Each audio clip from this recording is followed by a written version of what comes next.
Chapter 174. Yudhir was relieved that he didn't have to answer the awkward question. A youth wearing the traditional attire of the Nalan kingdom stopped in front of Ajay, panting heavily. "Goodness, do you know how long I have been looking for you? Where on earth are you going without a word, especially when such a significant event has just occurred? Why do you always choose such times, Prince?" Melbourne, can't you see the person next to me? Eh? The young man, who had been about to pour out his words, finally noticed Yudhir standing next to Ajay and quickly closed his mouth, surprised. My apologies.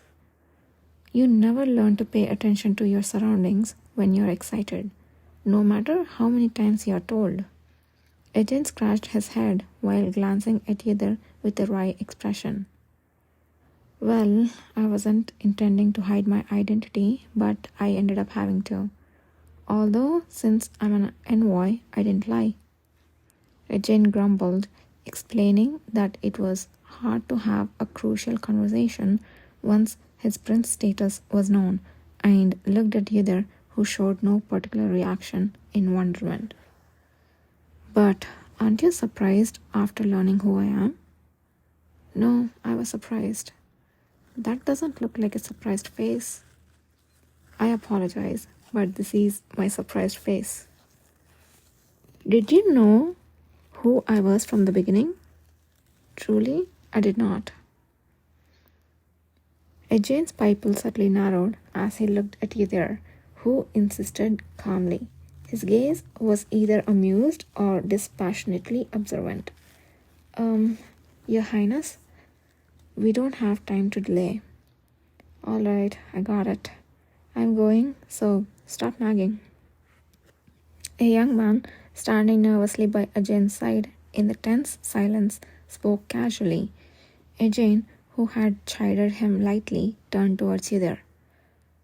We have had the most enjoyable conversation since I arrived in the Empire, and since it's all due to you, may I know your name? Yudhir hesitated for a moment, but then replied, It's Yudhir Ale. Yudhir Ale. Ajay repeated Yudhir's name and wore a satisfied expression.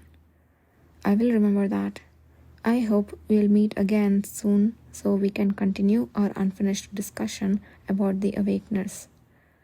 Unfinished conversation indeed.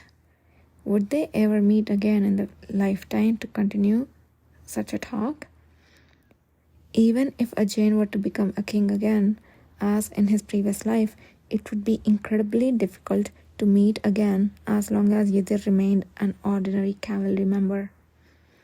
Yudhir watched the retreating figures of Prince Ajay and his party, who soon disappeared into the distance, then turned away.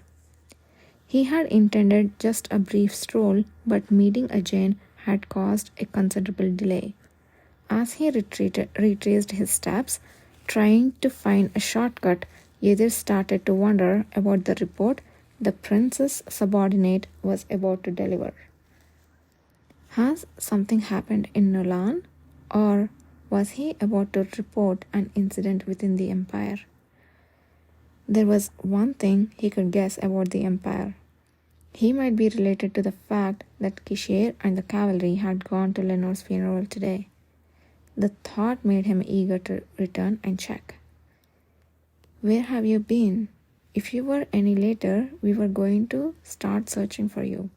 The servant who welcomed the hurriedly returning Yudhir sighed in relief and relayed the news that Kishir had already arrived.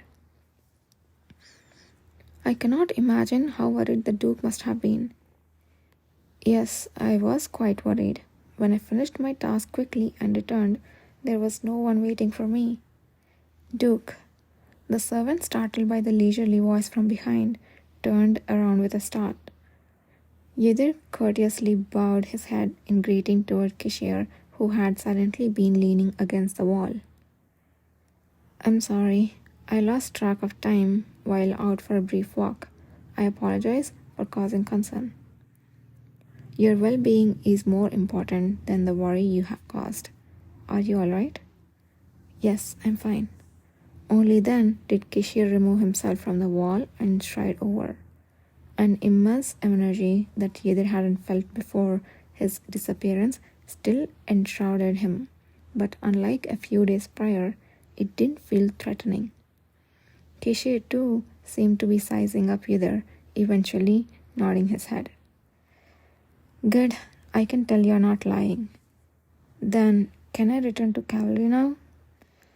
Actually, even if you go back now, you will have to rest for 3 more days.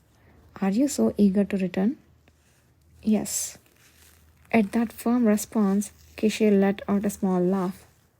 All right then, we can go straight back. After thanking the servant who had cared for Yedid over the past few days, Kishir confidently strode towards the back of the palace. Upon boarding the waiting carriage, Yedid felt a weight off his shoulders, realizing he could finally return to the cavalry. As he watched the cavalry leave the palace through the window, Yedid quickly asked the question he had been more curious about all day. Did you manage to successfully complete all the tasks you had today? You would have found out soon enough. Were you that curious? Yes. I'm more curious about what you saw during your long walk. Isn't that more interesting? His words sounded absurd, but Kishir's smiling face did not waver.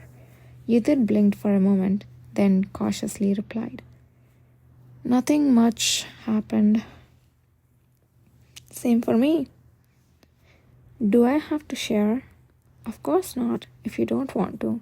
Same goes for me. It seems like a joke, but Kishir didn't appear to be backing down.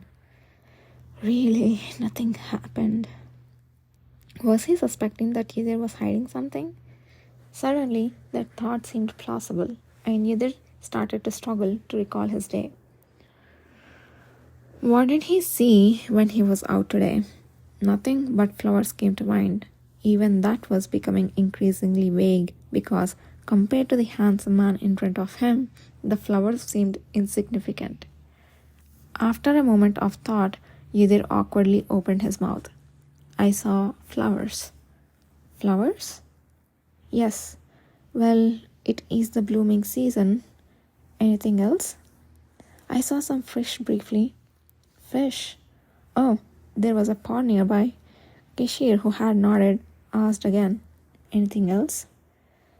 While looking at the sculpture that resembled a pillar, I had a brief conversation with someone who was lost. Someone who was lost? It was an envoy from Nilan.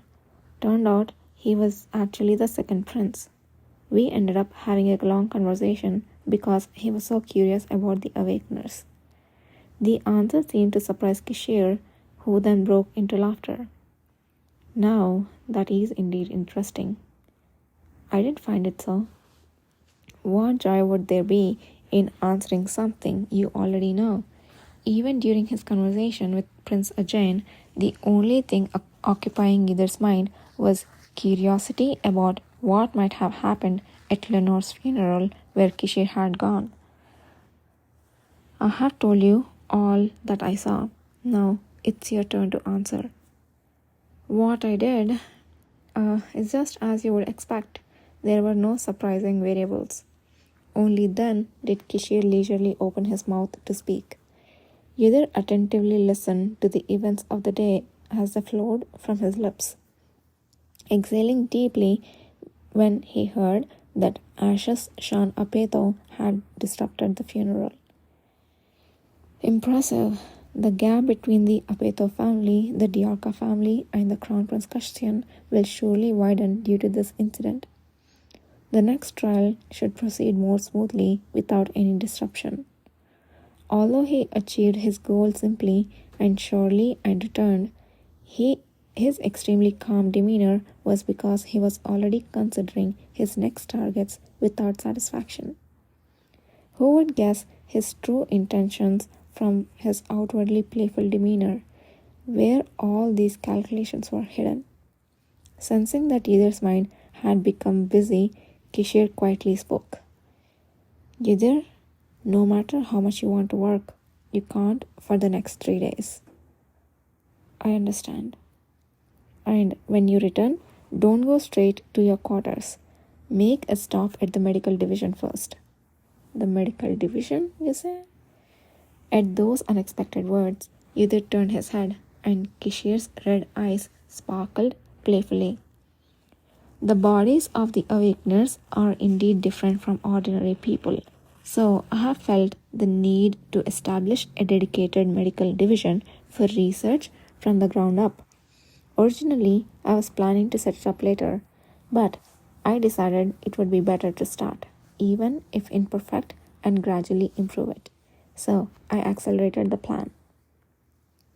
In his previous life, there was no medical division until Kishore retired. It was only it could only be established when the number of members increased several folds and there were many awakeners with healing abilities. And it took quite a long time to operate it properly due to the interference from those who were discontent with the cavalry. We have secured beds in the empty space and bought in a doctor and pharmacist, even a priest. That's a good start, isn't it? When did he plan and manage to set up a medical division amidst all the busy work, let alone select a doctor and a priest? It was hard to believe, but there was no way Kishore would lie such a thing, so it must be true. You will be the first member to use the medical division. As a trial sample, I expect you to experience it with utmost sincerity and provide your feedback. Understood. He was flustered by the unbelievable fact that all these things were accomplished in just the day and a half he spent unconscious from manifestation and the day he took the rest. Kishore, stroking his chin and smiling, watched either respond. But before that, yes? Now that you are fully recovered, shouldn't you heal the spot on the back of your hand? I can take care of that. Let's finish it before we go back. Come, take off your gloves. At his voice, feigning solemnity, yet carrying a hint of laughter, caused Udit's fingertips to tremble.